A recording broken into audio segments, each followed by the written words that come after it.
കാർത്തിക നക്ഷത്രത്തിൽ ജനിച്ചവർക്ക് ഏറ്റെടുത്ത ദൗത്യം സുഗമമായി നടത്തുവാനുള്ള സാധ്യതകൾ കൈവന്ന് ചേരുമെങ്കിലും ഒരു പക്ഷേ സഹപ്രവർത്തകരുടെയോ കീഴ് ജീവനക്കാരുടെയോ സഹകരണം, സഹായം എന്നിവ തേടുവാനും സാധ്യതയുണ്ട്.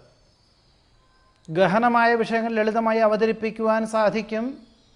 സുപ്രധാനമായിട്ടുള്ള കാര്യങ്ങൾക്ക് സുവ്യക്തമായിട്ടുള്ള നിർദ്ദേശം സ്വീകരിക്കുവാനോ അവലംബിക്കുവാനോ ഉള്ള അവസരങ്ങളും സാധ്യതകളും കൈവന്ന് ചേരുവാനിടയുണ്ട്. വ്യാപാര, വിപണന, വിതരണ മേഖലകളിൽ പുതിയ ആശയം അവലംബിക്കുവാൻ വിദഗ്ധമായിട്ടുള്ള നിർദ്ദേശം തേടുവാനിടവരും. കർമ്മ മേഖലകളിൽ നിന്നും പ്രതീക്ഷിച്ചതിലുപരി സാമ്പത്തിക നേട്ടം കൈവരുവാനിടയുണ്ട്. വ്യക്തമായ കാഴ്ചപ്പാടോടുകൂടി ചെയ്യുന്ന കാര്യങ്ങൾ അനുകൂലമായി തീരുവാനിടയുണ്ട്. മാതാപിതാക്കളുടെ അനുഗ്രഹാശിസ്സുകളോടുകൂടി ചെയ്യുന്ന കാര്യങ്ങൾ അനുകൂലമായി തീരും. പുത്രപൗത്രാദി സംരക്ഷണത്താലും സമാധാനത്തിന് യോഗം കാണുന്നു. കാർത്തിക നക്ഷത്രത്തിൽ ജനിച്ചവരുടെ ഈ ആഴ്ചയിലെ ഫലങ്ങളാണ് ഇപ്പറഞ്ഞത്.